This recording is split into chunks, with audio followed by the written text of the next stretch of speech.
research scientist. Today I am visiting Earlite Private Limited. I am Dr. Pavitra Naik. I work as a senior scientist at MD, Department of Forest Ecology and Environment. Today I made a visit to your farm, but it was really thrilling to understand that how you have put so much of effort from the past 5 years to create this. It has a lot of potential because it can become something like a museum, or it can become a park for students where a lot of people can come and get a holistic kind of view to understand the system, which is much more pristine, where we are staying in a world where a lot of pesticides are there, contamination is there everywhere. Like you name something, the people are drinking, eating, all adulteration. So, but this is a system where I could see that a lot of efforts have been put to preserve the old heritage, history-based systems. Which so I wish, sir, Chandrasekhar sir, like a lot of wishes to do further and to get that. I was really impressed with the energy what he was getting to the table. What are the sector you have seen in EPL of Ecoform, ma'am? So I could see a lot of divisions where from BSF larva,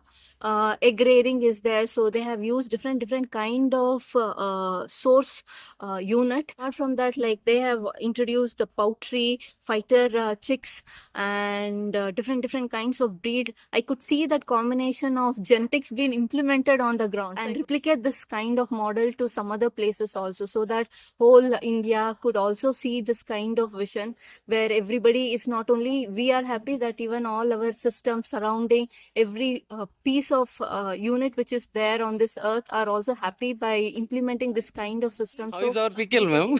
pickle was very awesome, sir. It was I am like I had asked sir to give me some more pickle, so pickle was very awesome.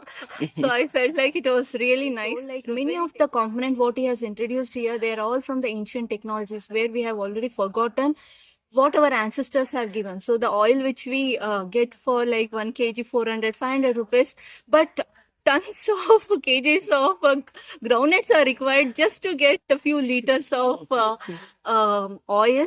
That's where we understand that how much of adulteration is already prevailing and who which has occupied everywhere. Understand the basic things that milk doesn't come from packet and they are coming from the cow. It is on those lines. So we need to touch that kind of sensitivity on children to inculcate these kind of basic education. This system can become something like a very demonstrative kind of system where a park or a museum kind of exposure can be given for mainly for small children.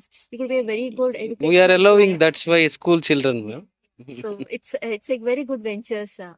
Thank you. Thank you, sir.